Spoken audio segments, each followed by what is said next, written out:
Hi, everybody. It's Friday afternoon, and I just wanted to share with you a quick video which reviews the beginning unit of the uh, evolution of global power, both by the United States and by other superpowers of the world.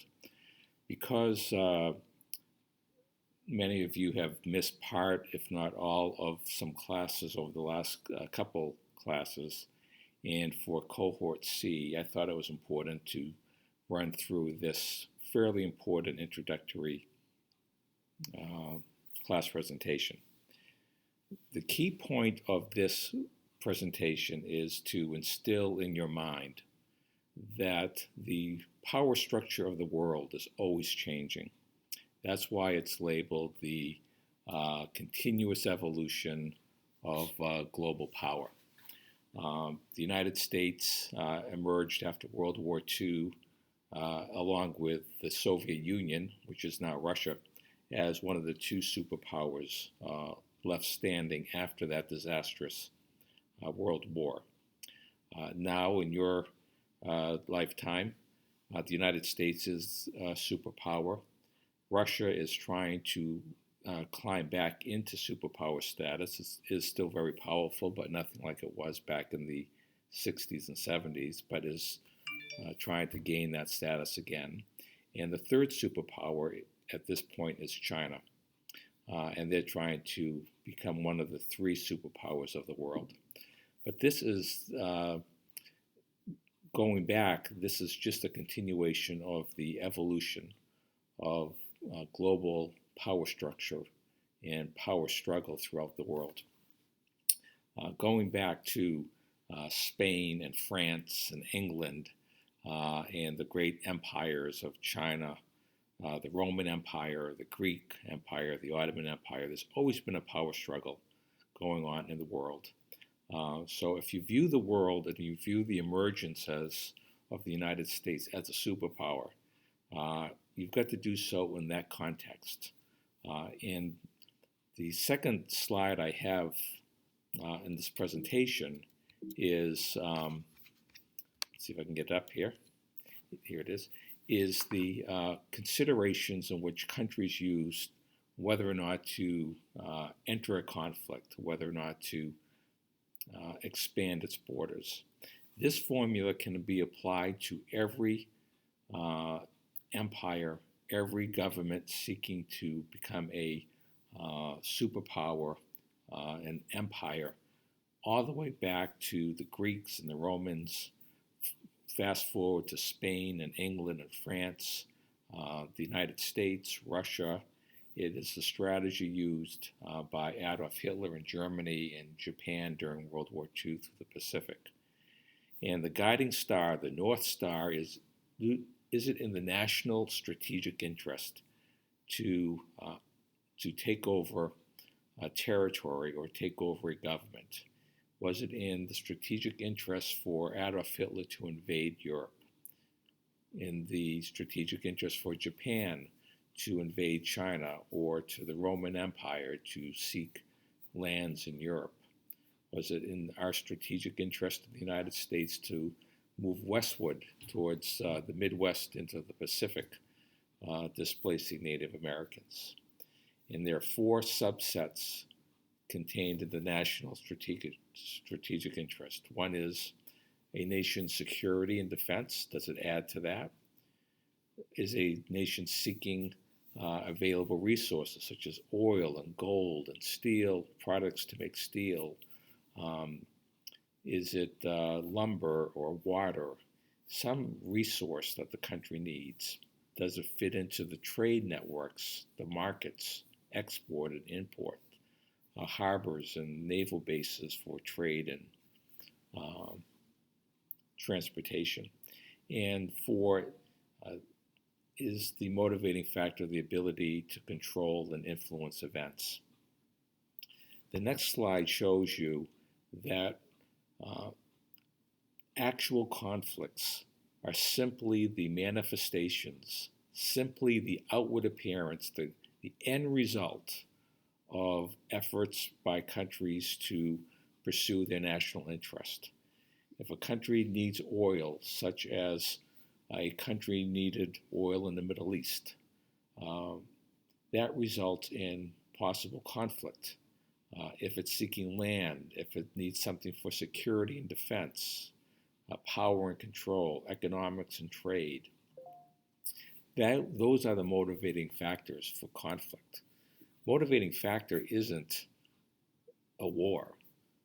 World War I, the Spanish-American War, just didn't arise because people wanted to fight. It's always for the events under the surface that bring about and ultimately bring about conflict.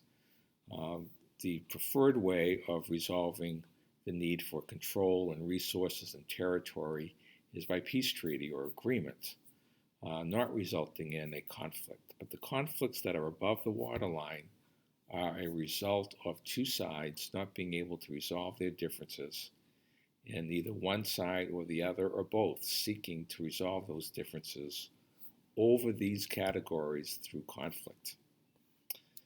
And one way they do that is, the terminology used in doing that is called imperialism, the policy of extending a country's power and influence through diplomacy, so they can negotiate this, military force, which results in war, culture, trying to become part of the culture of a society, trying to influence them by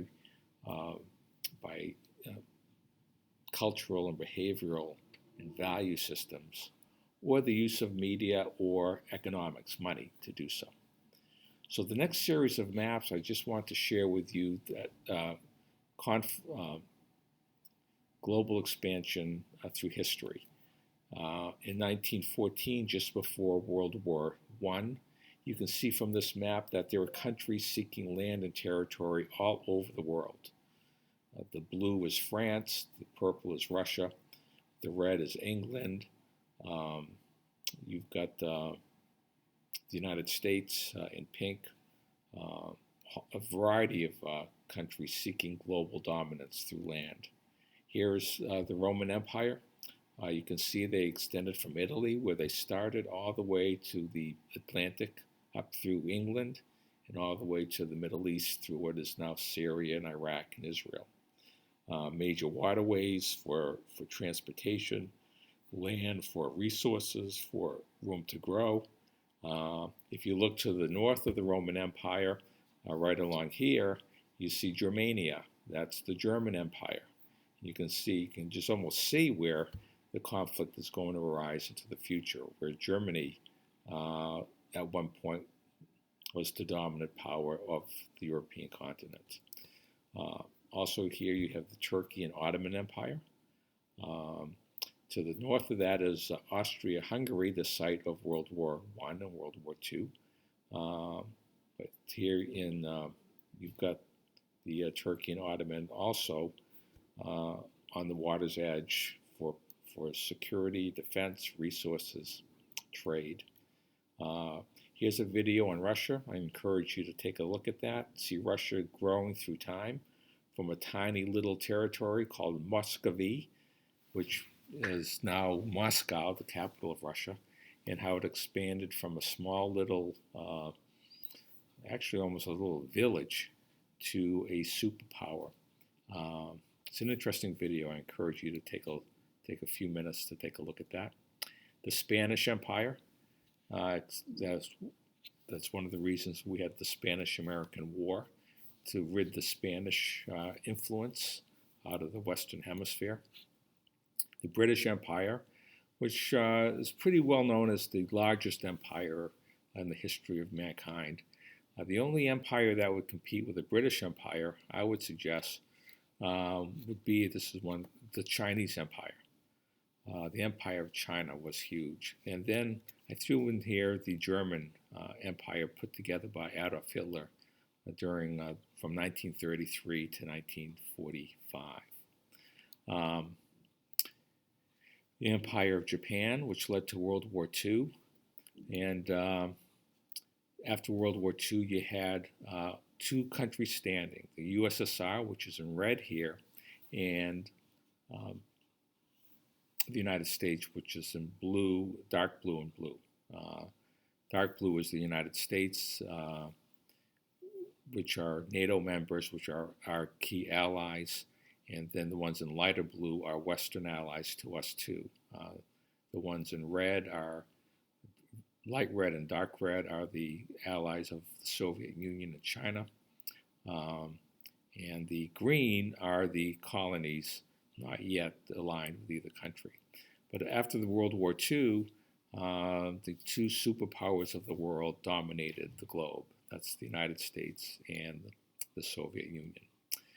This really does represent the struggle between the bear, which is the Soviet Union, the bear trying to take over Europe and Syria, Afghanistan, China. You see the arrows all over to Africa, to Cuba, to the United States, competing with the eagle, the bald eagle of the United States. That was the power structure of the two superpowers of the world. And then there's a video of China, which I encourage you to take a look at. And that shows you how China is using economics and trade to become the superpower of the 21st century. It's a fascinating video. And after that, how China is actually expanding its territory through its military power to become the 21st century. So we start off with the premise that number one, that global expansion and countries seeking power is continuous. It's an evolution. We go back in time to talk about how nations through time, Britain, France, England, the United States, Russia, China, Japan, always seek power, always seek control. We go through World War I, World War II, where those are battles of control and power, of dominance of Europe and the Pacific that we'll get into. After that, the United States and the Soviet Union became the two superpowers, and now China is trying to join as the third superpower in the 21st century. So take a look at this video. Go through it with the organizer right here. This matches the, this will take you through the slideshow. Just try to respond to the questions, to the prompts, and you'll get a pretty good idea of what this introductory unit will be. Once we complete that, we'll then get into the turn of the 20th century and how everything came about where the United States emerged in the early 1900s, the early 20th century, as a superpower that was rivaling the powers of England and Germany and France, and how the industrial era really brought the struggle to a new level. So I'll see you next week. Cohort A, I'll see you on Monday. Cohort B, I'll see you on Tuesday. Cohort C, please contact me at any time. And I hope this was helpful. I hope this gave you some idea of what we're doing, and try to bring many of you up to date. Have a wonderful weekend. I'm available all weekend if you have any questions. And again, hope this was helpful for you. Have a good weekend. Bye-bye.